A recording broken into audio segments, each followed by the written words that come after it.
The reason people in the West find it problematic is this. Okay, so find it problematic. This is with regard to the marriage of Prophet Muhammad sallallahu alaihi wasallam with Aishah. Right. So the video is with regard to that, and this is a comment. So the reason people in the West find it problematic is this. Children are not developed enough to understand complicated / serious matters. Their bodies are not that of a child, and so is their mind. The brain develops right, fully at the age of 26. So until then, it is in a continuous state of change, growing and learning. A 9-year-old child does not understand what marriage is, so she cannot fully consent. They also should not be sexualized because, again, they are not developed enough to understand. And from the Quran, we are told that menstruation is the sign of maturity people are looking for, which is not right. The mind of a child is easily malleable. This is where grooming comes in. People see this as a mature guy with experience taking advantage and grooming a child, which is called PDF, because there's a sexual interaction. If the girl was groomed, she would describe it as a good experience because she does not have the concept of any other healthy experience and would do what she was told / what she learned. In other words, everything was initiated by him. Having two adults getting into a relationship / marriage is viewed as healthy because both have the same power and understanding, while the relationship that was presented here was not like that. If the girl do not want to get married, what would have been her options? Question mark. Was she allowed to say no? Question mark. Could she have the courage to do so? Would she have the support? Question mark. There are many women that became Christians and they say they do not have equal rights before. How sure are we that these other girls are not afraid to speak up? Question mark. The way you can see it is if you ask a complicated questions to a 9-year-old and the same question to a 30-year-old, do you think they would both be able to answer it with the same depth? They don't act as the same. Their preoccupation is not the same. Their body is not the same. Children should not be put in position of adults. People should not expect them to fill the same shoes. Alright, to this I have addressed by the question raised. Thank you for the elaboration. When you stated that the brain develops, okay, so I copy paste. Normally when I code, I copy paste. So even though there's a typo, I copy paste as well. Brain developed fully at the age of 26. Would that have any implication that most important decision in life should be made after 26? Or do you think that there are an age prior to that, meaning prior to 26, where it is developed enough? I'm not sure. For example, some people say, 18 I think is enough, even though it's not fully developed. I do not know. So that's the first reply. Second, on what you stated about what a 9-year-old does not understand, is that specific to our time, meaning based on what we see a normal 9-year-old understand about the world, or you believe it as a universal reality even in a totally different societal norms 1,000 years ago?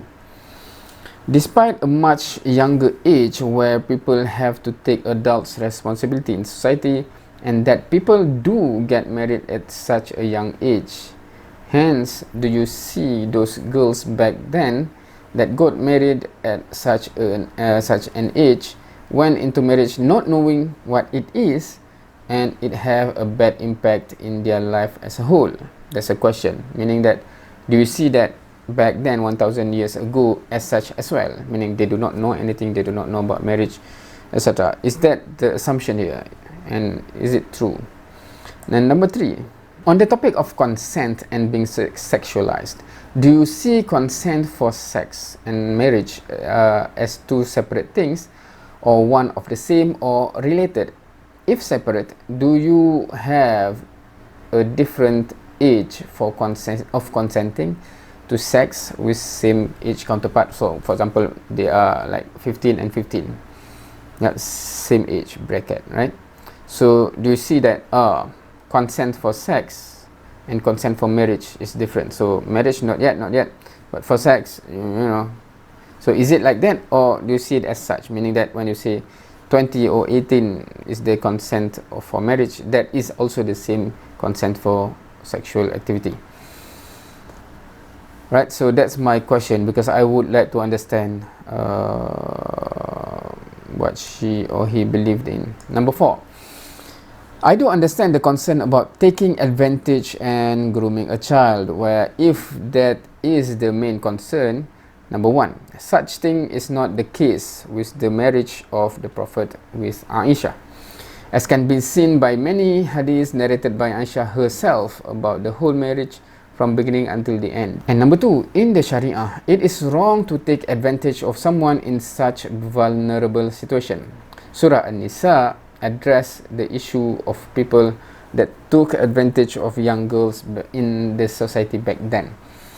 Alright, so Surah An-Nisa, Surah number 4. So you can take a look how Al-Quran address these vultures that want to take advantage of people, in particular young girls, in particular that have their parents, you know, killed, for example, or died. So they are much vulnerable place, and sometimes there are people that want to get married to them, etc., to take their wealth, sometimes, right? So Surah An-Nisa addressed this issue. So in terms of the concern to avoid anyone taking advantage of anything or anyone, so it is a serious discussion in Islam.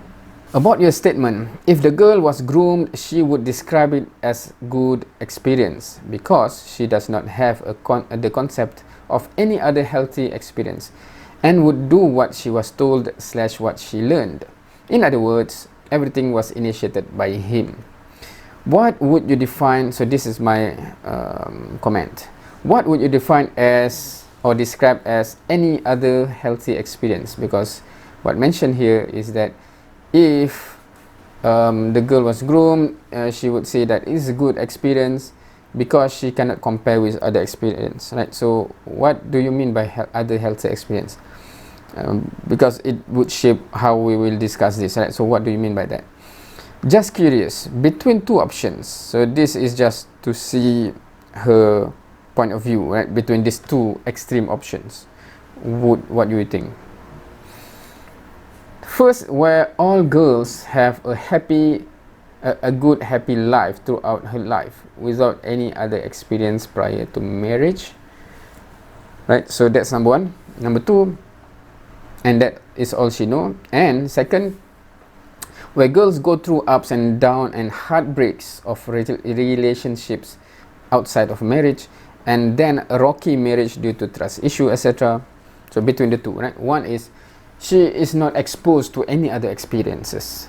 She, you know, from quite young, she get married, live a happy life, everything is good, the experience is totally good, but she have never have had any other experiences, as you said.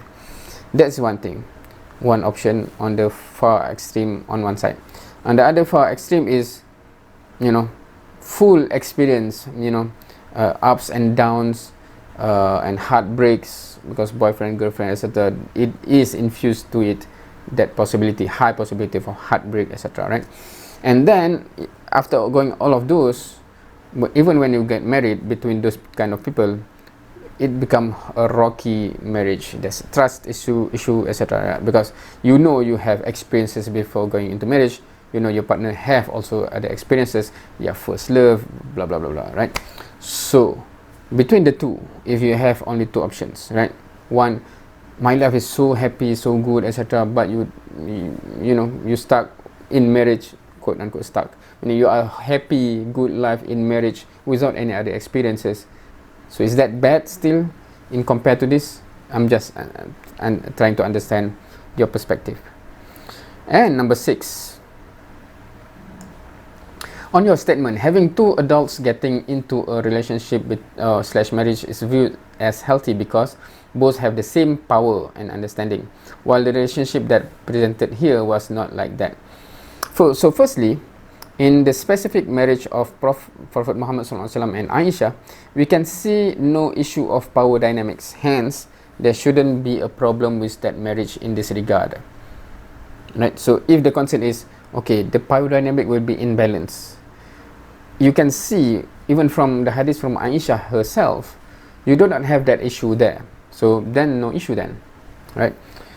But I do understand in our time now, but if we are talking about now, right, not that particular marriage of the Prophet and Aishah, but we're talking about now, generally young girls, even in the late teens, may not be suitable for marriage in regard to power dynamic issues. Yeah, that's perhaps the case, right? This can be discussed in terms of parenting problem in today's age as well, right? So it's an ecosystem. So if you have parenting fail, the kids grow up like this, no responsibility on the man, etc. And yeah.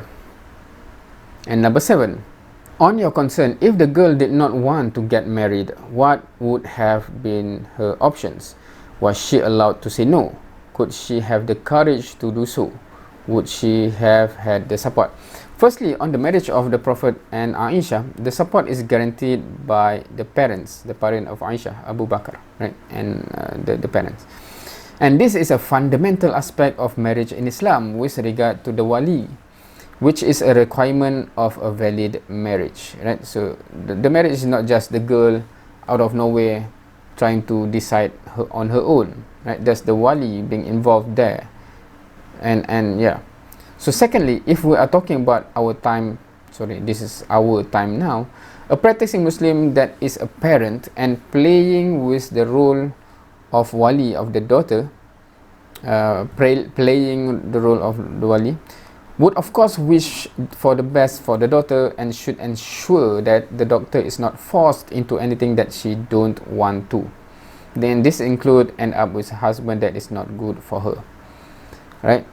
And number 8, on what you stated, there are many women that become Christian and they say they did not have equal rights before. How sure are we that these other girls are not afraid to speak up? I'm not sure the context or background of what you observed. Is it based on certain location or reality? So I'm not sure whether this is based on certain thing that's happened somewhere, so it's more geographical issue, etc. I do not know.